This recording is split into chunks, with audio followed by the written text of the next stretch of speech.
ആ ചെറുപ്പക്കാരൻ അവരുടെ മുന്നിൽ നിന്ന് പറഞ്ഞു. നിത പിടഞ്ഞുകൊണ്ടും വിഴികൾ ഉയർത്തി നോക്കി. എന്നാൽ അവൻ്റെ നോട്ടം റാമിൽ മുറുകി നിൽക്കുന്ന അവളുടെ കൈകളിലായിരുന്നു. അത് കണ്ട് നിത നോക്കിയപ്പോഴാണ് താൻ റാമിനെ മുറുകെ പിടിച്ചിരിക്കുന്നതായി മനസ്സിലായത്. അവൾ കൈ പിൻവലിക്കാൻ ശ്രമിച്ചുവെങ്കിലും അവൻ്റെ കൈകൾ കൂടുതലായി അവളിൽ മുറുകി. വരുൺ എന്ന പേര് കേട്ടതും എവിടെയോ കേട്ട് മറന്ന പോലെ തോന്നി റാമിന്. ഒരു നിമിഷം ആലോചിച്ച് അവൻ്റെ മനസ്സിലേക്ക് അന്നൊരിക്കൽ തൻ്റെ കയ്യിൽ നിന്നും മദ്യക്കുപ്പി വാങ്ങി വായിലേക്ക് കമഴ്ത്തി ഒടുവിൽ വരുൺ എന്ന് വിളിച്ച് തൻ്റെ നെഞ്ചിലേക്ക് വീണ ആദ്യം അവനിലേക്ക് ഓടിയെത്തി. അത് ഓർമ്മ വന്നവൻ അവളെ ഒന്ന് ആദ്യം നോക്കും.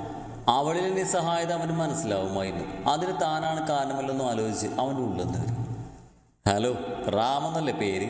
ഈ അടുത്തായി ഒരുപാട് അറിഞ്ഞു. ഞാൻ വരുണ്, അഗ്നിതയുടെ ഫ്രണ്ടായിരുന്നു. റാമിന് നേരെ കൈ നീട്ടി അവൻ പറഞ്ഞതിന് തെളിച്ചമില്ലാത്ത ചിരിയാരവൻ തിരിച്ച് കൈ കൊടുത്തു.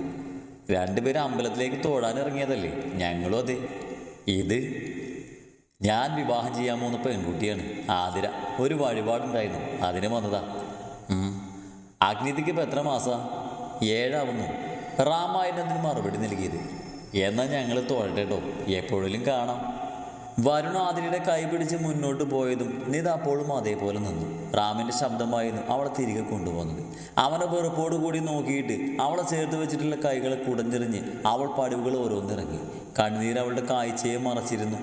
പെട്ടെന്ന് കാലുകൾ ഇടറി വീഴാൻ പോയവളെ എവിടെ നിന്നോ വന്നവളുടെ കൈകൾ വീഴാതെ ചേർത്ത് പിടിച്ചു. അനു ചെവിയോരം ചേർന്ന് നേരത്തെ സ്വരത്തിൽ പതിഞ്ഞ ശബ്ദം മരുഭൂമിയിൽ വീശുന്ന കുളിർ തന്നെ സമമായിരുന്നു. അനു അവളെ ചേർത്ത് പിടിച്ച് വിളിക്കുന്നവളുടെ നെഞ്ചിലേക്ക് ഒന്നും പറയാതെ അവൾ ചാല ചേർത്തു. ആമി, അനു, നീ അപ്പം ഞങ്ങളൊന്നും പറഞ്ഞിട്ടില്ലല്ലേ? എന്ത് പണിയാ നീ കാണിച്ച്? ആരുടെ ഒരു വാക്ക് പോലും പറയാതെ നിനക്ക് എങ്ങനെ തോന്നി? ആമി അവളുടെ നെഞ്ചിൽ നിന്ന് മുഖമുയർത്താതെ വീണ്ടും അവൾ വിളിച്ചു. അനു വാ, നമുക്ക് കുറച്ച് അങ്ങോട്ട് നീങ്ങിയിരിക്കാം, ആളുകൾ നോക്കുന്നു. ആമിയും നിതയും കുറച്ച് നീങ്ങി നിന്നു. അവളെ കെട്ടിപ്പിടിച്ച് കരയുന്ന നിതയെ കുറ്റപ്പെടുത്താൻ അവൾക്ക് തോന്നിയില്ല. ആമി പ്ലീസ്, എന്നോടൊന്നും ചോദിക്കല്ലേ. ഇന്നലെ നാളെ എല്ലാം നീ അറിയും. അനു തോറ്റുപോയി ആമി, ഞാനെല്ലാം കൊണ്ടും. ഒരു തെറ്റ് ചെയ്യാത്ത ഞാൻ ഇന്ന് എല്ലാവരുടെയും മുന്നിൽ നിഷേധിയും തന്നെ ഇഷ്ടക്കാരിയും അതിനേക്കാൾ ഉപരി മനസ്സറിഞ്ഞ് സ്നേഹിച്ചവനെ ചതിച്ചവളുമായി. ഇപ്പോഴത്തെ ഭാഷയിൽ നല്ല തേപ്പുകാരി അല്ലേ? നീ വരുണിനെ കണ്ടോ? അല്പം മുന്നേ അവൻ കല്യാണം കഴിക്കുന്ന കുട്ടിയുണ്ടായിരുന്നു. ഇന്ന് അവനിങ്ങനെ നിൽക്കുന്നുണ്ടെങ്കിൽ അത് അവൾ കാരണമാണ്. നീ പോയതിൽ നിന്നോട് നീറിക്കഴിഞ്ഞവരിൽ മുൻപന്തിയിൽ അവനും ഉണ്ടായിരുന്നു. എങ്ങനെ കഴിഞ്ഞാലും നിനക്ക് അവനെ മറക്കാൻ? ആമി പ്ലീസ്, ഞാൻ പറഞ്ഞല്ലോ. അവളിൽ നിന്ന് മുഖം മാറ്റി തിരിഞ്ഞു നിന്നു. ഓക്കെ, ഞാൻ പെട്ടെന്ന് അവൻ്റെ അവസ്ഥയോട് പറഞ്ഞു പോയതാ. ആമി പറഞ്ഞത് മനസ്സിലാക്കാതെ മുഖം ചുളിച്ച് നോക്കുന്നവളെ കണ്ട് പറഞ്ഞു വന്നത് മുഴുവിപ്പിച്ചു. നീ പോയതവനെ നന്നായി എഫക്റ്റ് ചെയ്തു. പിന്നീട് അങ്ങോട്ട് കള്ളുകുടിയും മയക്കമരുന്ന് ഉപയോഗമൊക്കെയായി സ്വയം ഇല്ലാതെ നടക്കുന്നവനെ ഒരു ആക്സിഡൻറ്റിന് തലനായിക്കാൻ രക്ഷപ്പെട്ടത്. അതോടുകൂടി അവൻ്റെ ഫ്രണ്ട്സ് എല്ലാവരും ചേർന്ന് അവനൊരു ഡീഅഡിക്ഷൻ സെൻ്ററിലാക്കി.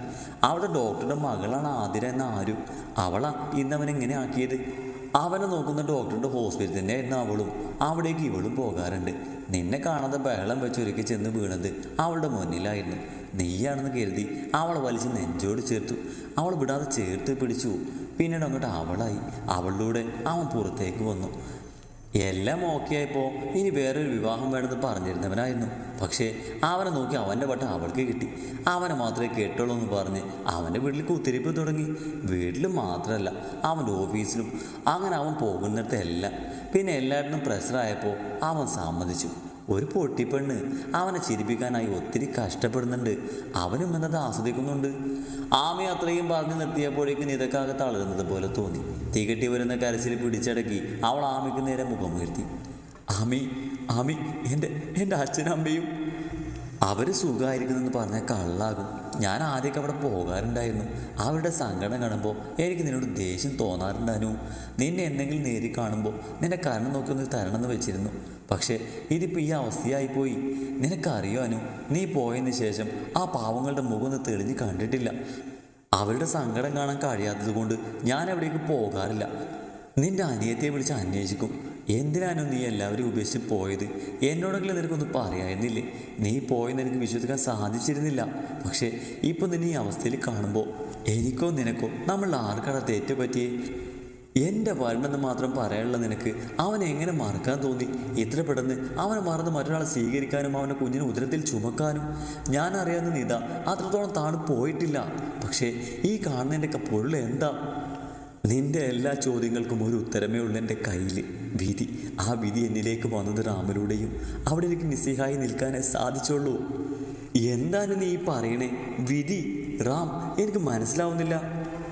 നിനക്കെന്നല്ല ആർക്കും മനസ്സിലാകില്ല ആമി. പക്ഷെ ആമി, നിനക്ക് നിന്റെ അനുവിനെ വിശ്വാസം ഉണ്ടോ? ഉണ്ടെങ്കിൽ ഒന്ന് പറയാം. ഈ ആമിയുടെ അനു ഒരു തെറ്റും ചെയ്തിട്ടില്ല. ഒന്നും ചെയ്യാൻ എനിക്കായില്ല. സ്വന്തം മാനത്തിനും ഇനിയുള്ള ഭാവി ജീവിതത്തിലും ഒന്നും ചെയ്യാൻ പറ്റാതെ നിസ്സഹനായി നിൽക്കാൻ എനിക്കായുള്ളൂ. എല്ലായിടത്തും ഒന്നാമതായിരുന്ന അഗ്നിത ജീവിതത്തിൽ തോറ്റുപോയി. എവിടെയോ പിഴച്ചുപോയ ചുവടുകളിൽ നിന്ന് കരകയറാനാവാതെ തളർന്നുപോയി. അനു, നീ എന്താ പറയണേ? അപ്പം നിന്റെ കരിയർ, പഠനം? പഠനം, ജീവിതം തന്നെ നീ എങ്ങനെയെന്നൊരു രൂപമില്ലാത്തവൾക്കാണോ കരിയർ? നിന്റെ അനു അല്ല ഇത് അഗ്നിത റാണ വിക്രംനാഥാണ്. അവിടെ എൻ്റെ കരിയർ, സ്വപ്നം അങ്ങനെ ഒന്നിനും പ്രസക്തി ഇല്ലടാ. ഞാൻ മരിക്കാതെ ഇങ്ങനെ ജീവിക്കുന്നതിന് കാരണം എൻ്റെ വയറ്റിലുള്ള മക്കളാണ്. അവർക്ക് വേണ്ടി ഇനി ഞാൻ ജീവിക്കും. അവർക്ക് വേണ്ടി മാത്രം, ഒരു അമ്മയായി മാത്രം. അനു, നീ പറയുന്നതൊന്നും എനിക്ക് മനസ്സിലാകുന്നില്ല. രാവുകൾ പകലുകളാക്കി നീ നേടിയെടുത്ത സ്വപ്നങ്ങൾ വേണ്ടെന്ന് വെക്കാൻ നിനക്കാവുമോ? സിവിൽ സർവീസ് പ്രീലിമിനറി പരീക്ഷയിൽ ഏറ്റവും ടോപ്പ് മാർക്ക് വാങ്ങിയ അഗ്നിതയാണോ സ്വപ്നങ്ങൾ ഇങ്ങനെ നിസ്സാരമായി തള്ളിക്കളയുന്നത്? എനിക്ക് വിശ്വസിക്കാനാവുന്നില്ല. ഞാൻ പറഞ്ഞില്ലേ, എനിക്കിപ്പോൾ അതൊന്നുമില്ല. പുതിയ അഗ്നിതയ്ക്ക് ആഗ്രഹങ്ങളില്ല, സ്വപ്നങ്ങളില്ല. എല്ലാം ആ പഴയ അഗ്നിതയോടൊപ്പം ചിതലരിച്ചു പോയി. ഇനിയുള്ള എൻ്റെ ജീവിതം എൻ്റെ വയറ്റിൽ വളരുന്ന മക്കൾക്ക് വേണ്ടിയാണ്. എൻ്റെ മക്കൾക്ക് വേണ്ടി മാത്രം. മക്കൾ? മുഖം ചുളിച്ച് ആമി ചോദിച്ചതിൻ്റെ നേർമയായി പുഞ്ചിരി തൂകി ആനവളെ നോക്കി. പിന്നെ ആമയുടെ കൈകൾ അവളുടെ വീർത്ത വയലിലേക്ക് വെച്ചു. ഒന്നല്ല ആമി, 3 പേരാണ് എൻ്റെ വയറ്റിൽ. എൻ്റെ മക്കള്, എന്നെ ഈ ഭൂമിയിൽ പിടിച്ചു നിർത്തുന്ന എൻ്റെ ജീവിതം. അത്രയും പറഞ്ഞവൾ ആമിയെ നോക്കി ഒന്ന് ചിരിച്ചുകൊണ്ട് കാറിൻ്റെ അവിടേക്ക് നടന്നു. കാറിൽ കയറുന്നതിന് മുമ്പേ നിധി തിരിഞ്ഞ് അവളുടെ ആമിയെ ഒന്ന് നോക്കി. തൻ്റെ മനസാക്ഷി സൂക്ഷിപ്പുകാരി. അവൾക്ക് അറിയാത്ത ഒന്നും എൻ്റെ ജീവിതത്തിലില്ലായിരുന്നു. അവളിലൂടെ ആരംഭിച്ച് അവസാനിക്കുന്നതായിരുന്നു ഓരോ ദിനങ്ങളും. പക്ഷെ ഇന്ന് തന്നെ സ്നേഹിക്കുന്നവർ ഒരുപാടുണ്ടായിട്ടും താൻ ഒറ്റക്കാണ്, തനിച്ച്. അവളിൽ നിന്ന് മുതിർന്ന് വീണ കണ്ണുനീർ ചുട്ടുപൊളിച്ചത് രാമനിയായിരുന്നു. അവളെ നിസ്സഹായതയോടെ നോക്കാനേ അവനായുള്ളൂ. അവനറിയാം ഇന്നവളുടെ മെഴുനീരിന് ഒരേ ഒരു പേരല്ലേ, റാമെന്ന് താനാണെന്ന്. നിത കാറിൽ കയറിയത് കൊണ്ട് കാറിലേക്ക് കയറാൻ നിൽക്കുമ്പോഴാണ് ആമിയുടെ അരികിലേക്ക് വന്നത്. എക്സ്ക്യൂസ് മീ, ഞാൻ അഭിരാമി, അനുവിൻ്റെ അല്ല, അഗ്നിതയുടെ ഫ്രണ്ടാ. എനിക്കൊരു കാര്യം പറയാനുണ്ട്. അവൾക്ക് എന്തൊക്കെയോ പ്രശ്നങ്ങളുണ്ടെന്ന് എനിക്ക് അവൾ പറയാതെ തന്നെ മനസ്സിലായി. ഈ അവസ്ഥയിൽ പോലും അവളൊട്ടും ഹാപ്പിയല്ല. എനിക്കറിയാവുന്ന ഞങ്ങളുടെ അനു ഇങ്ങനെയല്ല.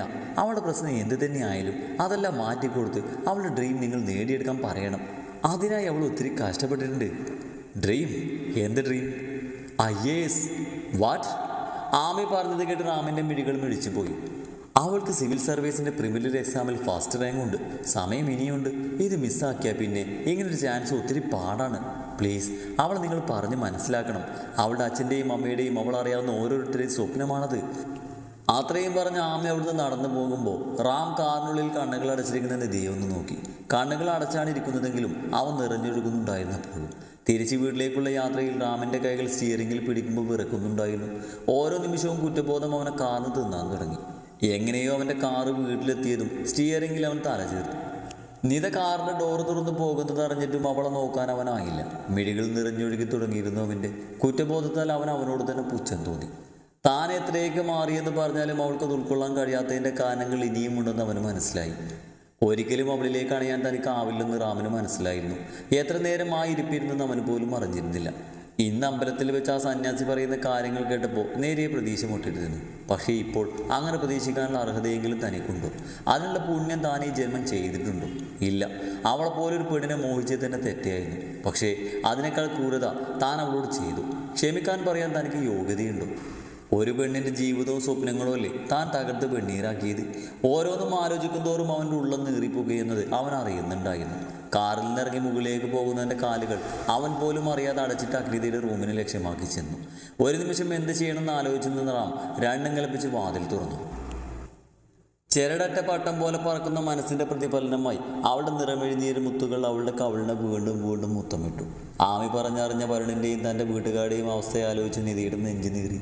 തികട്ടി വരുന്ന സങ്കടം പിടിച്ചു കെട്ടാൻ അവൾക്ക് ആവുന്നുണ്ടായിരുന്നില്ല. വീടെത്തിയതോ മറ്റും അവൾ അറിഞ്ഞിരുന്നില്ല. എങ്ങനെയൊക്കെയാണ് റൂമിലേക്ക് വന്നത്? തൻ്റെ സങ്കടങ്ങൾ പെയ്തു തീർക്കാനായി ഒരു തോള് പോലും തനിക്കില്ലെന്ന് ആലോചിച്ച് അവൾ ആകെ തളർന്നു പോയിരുന്നു. ആരുടെയോ സാമീപ്യം അറിഞ്ഞ് തിരിഞ്ഞു നോക്കിയതും കണ്ടത് റാമിനിയായിരുന്നു. അത്ര നേരം കണ്ണുകളിൽ നിറഞ്ഞു നിന്ന സങ്കടക്കടലിന് പകരം അവിടെ അടങ്ങാത്ത കനലിൻ്റെ പ്രതികാരാഗ്നി ഉടലെടുത്തിരുന്നു. നിത ആർദ്രമായ സ്വരത്തിൽ അവൻ അവളെ വിളിച്ചതും അവളുടെ കൈ അവൻ്റെ മുഖത്തേക്ക് വീണിരുന്നു. സന്തോഷമായില്ലേ നിനക്ക് എൻ്റെ ജീവിതം ഇങ്ങനെ കൂരിലേക്ക് തള്ളിയിട്ടപ്പോൾ? എന്ത് നേട്ടമാറാം നിനക്ക് ഇതോടൊക്കെ കിട്ടിയേ? എൻ്റെ ജീവിതവും സ്വപ്നങ്ങളും ഒറ്റ രാത്രി കൊണ്ടാ നീ നശിപ്പിച്ചേ. എൻ്റെ പ്രണയം, എൻ്റെ സ്വപ്നം, ഞാൻ ആഗ്രഹിച്ച എൻ്റെ ജീവിതം, എൻ്റെ മാതാപിതാക്കൾ, എല്ലാം എല്ലാം എല്ലാം എന്നിൽ നിന്ന് അകറ്റിയില്ലേ നീ? എല്ലാം ഉണ്ടായിട്ടും മാറില്ലാത്ത ആളാക്കിയില്ലേ നീ അനുഭവിച്ച ഒറ്റപ്പെടൽ എന്നെയും അനുഭവിപ്പിച്ചില്ലേ? എന്നിലൂടെ എൻ്റെ പ്രിയപ്പെട്ടവരുടെ ജീവിതവും തകർത്തില്ല നീ? സന്തോഷമായില്ലേ നിനക്ക്? തൃപ്തിയായില്ലേ? നിനക്കറിയൂറാം, ഞാൻ പോന്നതിന് ശേഷം എൻ്റെ വീട്ടിൽ എൻ്റെ അച്ഛൻ്റെയും അമ്മയുടെയും കണ്ണുനീര് തോന്നിട്ടില്ലെന്നാ പറഞ്ഞ്. എൻ്റെ മരണത്തിനും ജീവിതത്തിനും ഇടയ്ക്ക് എന്നെ ആത്മാർത്ഥമായി സ്നേഹിച്ചെന്നൊരു ഒറ്റ കാരണത്താൽ അവൻ്റെ ജീവിതവും ഞാൻ കാരണം തകർന്നില്ലേ? എല്ലാം എനിക്ക് നഷ്ടപ്പെട്ടു, എല്ലാം എന്നിൽ തട്ടിക്കളഞ്ഞില്ലേ റാം? ഒക്കെ നിന്റെ സ്വാർത്ഥതയ്ക്ക് വേണ്ടിയായിരുന്നില്ലേ റാം? എനിക്കെല്ലാം നഷ്ടപ്പെട്ടു, എല്ലാം. എന്നിട്ട് ഞാനും നിന്നെ പോലെ അനാഥയായി. എല്ലാത്തിനും കാരണം നീയാ റാം, നീയാ. ഒന്ന് കൊന്നു തരുമോ നീ എന്നെ? പ്ലീസ് റാം, നിനക്കെന്നോട് ചെയ്യാൻ കഴിയുന്ന ഏറ്റവും വലിയ ഉപകാരമാവും. എന്നെ സ്നേഹിക്കുന്നുണ്ടെന്നല്ല നീ പറയുന്നേ. എന്നോടൊരു തരിയെങ്കിലും സ്നേഹമുണ്ടെങ്കിൽ, എന്നോട് കാണിക്കുന്ന സ്നേഹത്തിൽ ഒരു തരിമെങ്കിലും ആത്മാർത്ഥത ഉണ്ടെങ്കിൽ എൻ്റെ ജീവിതം ഒന്ന് അവസാനിപ്പിച്ച് താറാം. പ്ലീസ്, എനിക്ക് മതിയായി. ഉറ്റവരുടെയും ഉടയവരുടെയും ശാപം വാങ്ങി എനിക്കിനി ജീവിക്കണ്ട. തീർന്നോട്ടെ. എല്ലാവർക്കും അതൊരു അനുഗ്രഹമാകും. ഒന്ന് കൊന്നു താറാം എന്നെ. അത്രയെങ്കിലും ഒരു കരുണെങ്കിലും എന്നോട് കാണിക്ക് പ്ലീസ്. ആർത്തലച്ച് കരഞ്ഞവൻ്റെ ഷർട്ടിൽ കുത്തിപ്പിടിച്ച് കരയുന്നവൾ അടക്കി നിർത്താൻ അവൻ പാടുപെടുന്നുണ്ടായിരുന്നു. അവളുടെ സങ്കടങ്ങൾക്ക് ഉത്തരം നൽകാൻ അവൻ്റെ കയ്യിൽ ഒന്നുമില്ലായിരുന്നു. അവളുടെ അവസ്ഥ കാണുന്തോറും അവന് സങ്കടം സഹിക്കുന്നുണ്ടായിരുന്നില്ല. ദേഷ്യത്തോടെയും അതിലേറെ സങ്കടത്തോടെയും അവനെ പിടിച്ചുലച്ച് ഒരു ഭ്രാന്തിയെ പോലെ പറയുന്നവളെ ചേർത്ത് പിടിക്കാൻ അവനെ കൊണ്ട് പറ്റുന്നുണ്ടായിരുന്നില്ല. ഒടുവിൽ കരഞ്ഞു തളർന്ന് അവൻ്റെ നെഞ്ചിലൂടെ നിലത്തേക്ക് മയങ്ങി വീഴാൻ പോയവളെ അതിനു മുന്നേ അവൻ ചേർത്ത് പിടിച്ചു. തന്നെ നെഞ്ചോട് ചേർന്ന് കിടക്കുന്നവളെ എത്ര തട്ടി വിളിച്ചിട്ടും മുട്ടരാത്തത് കൊണ്ട് അവളെ വാരിയെടുത്ത് ബെഡിലേക്ക് കിടത്തി മുഖത്ത് കുറച്ച് വെള്ളം തെളിച്ചതും അവളൊന്ന് ഞെരുങ്ങി. അത് കണ്ട് അവന് കുറച്ച് ആശ്വാസമായി. എന്നൊന്ന് കൊന്നു താറാം, മടുത്തു. എനിക്ക് ജീവിതം തോറ്റുപോയില്ലേ അച്ഛൻ്റെ മോള് തെറ്റ് ചെയ്തിട്ടില്ല, പക്ഷെ തോറ്റുപോയി. എനിക്കിനി ജീവിക്കണ്ട. ഒന്ന് കൊന്നു തരുമോ എന്നെ? പാതി മയക്കത്തിൽ എന്ന പോലെ അവൾ ഇടയ്ക്കിടയ്ക്ക് പിച്ചിമ്പയും പറയുന്നത് കണ്ട് റാമോളെ ചേർത്ത് പിടിച്ച് ആശ്വസിപ്പിക്കുന്നുണ്ടായിരുന്നു. പതിയെ അവളുടെ മുഖത്തും തോളിലുമെല്ലാം തട്ടിക്കൊടുക്കുമ്പോൾ അവളൊന്നും മയങ്ങും. ഇടയ്ക്ക് അവൻ്റെ കൈകൾ അയയുമ്പോൾ ഇതുപോലെ എന്തൊക്കെയോ വീണ്ടും പറയാൻ തുടങ്ങുന്നത് കാണുമ്പോൾ വീണ്ടും അവൻ്റെ കരങ്ങൾ അവളെ തേടിയെത്തുമ്പോൾ അവൾ പതിയെ മയങ്ങിപ്പോയി. ആരുടെയോ തലോടൽ അറിഞ്ഞായിരുന്നു അഗ്നിത കണ്ണു തുറന്നത്. വല്ലാത്തൊരു ആശ്വാസം അവൾക്ക് ആ തലോടൽ അനുഭവപ്പെട്ടു. ആദ്യം സ്വപ്നമാണെന്ന് കരുതിയവൾ പിന്നീട് അത് യാഥാർത്ഥ്യമാണെന്ന് തിരിച്ചറിഞ്ഞ വേളയിൽ കണ്ണുകൾ വലിച്ചു തുറന്ന് തൻ്റെ മുൻപിലുള്ള വ്യക്തിയെ അവൾ ഞെട്ടലോടെയാണ് നോക്കിയത്.